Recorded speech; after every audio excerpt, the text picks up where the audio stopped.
Hello friends, આજે આપણે જોઈશું activity perform during breakdown maintenance. આની પહેલાંના લેક્ચરમાં આપણે જે જોયું હતું કે મેન્ટેનન્સના 3 ટાઈપ છે: પ્રિડિક્ટિવ મેન્ટેનન્સ, પ્રિવેન્ટિવ મેન્ટેનન્સ અને બ્રેકડાઉન મેન્ટેનન્સ. હવે જ્યારે બ્રેકડાઉન મેન્ટેનન્સ થાય છે ત્યારે કઈ કઈ એક્ટિવિટી, જ્યાં માણસો કે જે કારીગરો જ્યાં જાય છે તે સ્થળ ઉપર જઈ અને એને કઈ કઈ એક્ટિવિટી કરવાની હોય છે.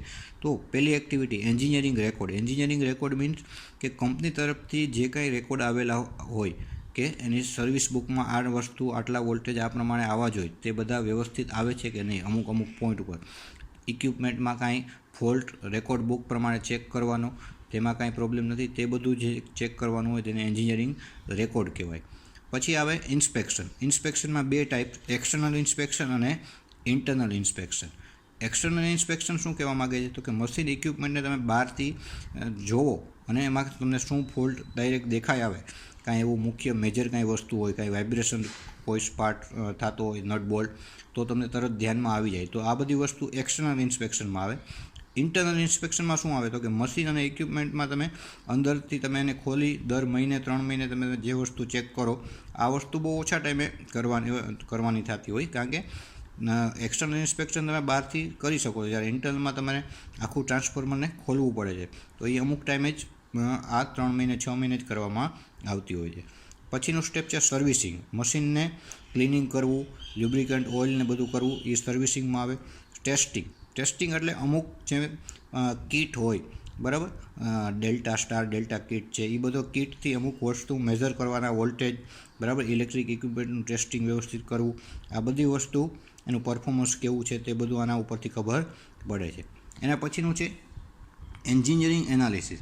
એન્જિનિયરિંગ એનાલિસિસ એટલે કોઈ પણ ઇક્વિપમેન્ટ વારંવાર ફોલ્ટ થતો હોય તો તેનું એનાલિસિસ કરવું ખૂબ જ જરૂરી છે, કારણ કે અમુક ટાઈમે નવું જ ઇન્સ્ટ્રુમેન્ટ લીધું અને વારંવાર કંઈ ફોલ્ટ થાય તો એનું જે સમયગાળો હોય 3 મહિને 6 મહિને સર્વિસ કરતા હોય છતાં પણ ફોલ્ટ થાય તો આ બધું એન્જિનિયરિંગ એનાલિસિસ એનું કરવું જરૂરી છે.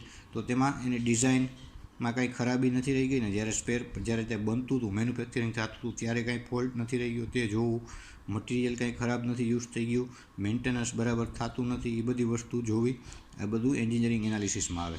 પછી inventory control of store and spares, બરાબર, એટલે મેન્ટેનન્સ ડિપાર્ટમેન્ટમાં આ બધી વસ્તુ એના સ્પેર પાર્ટની વ્યવસ્થિત એની યાદી તૈયાર કરેલી હોવી જોઈએ અને જે કાંઈક વસ્તુ ખૂટતી હોય તેને તેના સ્ટોરમાં મગાવી અને રાખેલી હોવી જોઈએ, તો જેથી કરીને ગમે ત્યારે બ્રેકડાઉન મેન્ટેનન્સ કરવા જવાનું થાય તો તે યુઝ થઈ શકે. આ હતી activity perform during breakdown maintenance. આ ક્વેશ્ચન એક્ઝામમાં પૂછાય છે. આપણે ક્વેશ્ચન બેંકનો ક્વેશ્ચન છે, 4 માર્ક અથવા 3 માર્કમાં જીટીયુમાં એક્ઝામમાં પૂછાય છે. Most IMP activity perform during breakdown maintenance.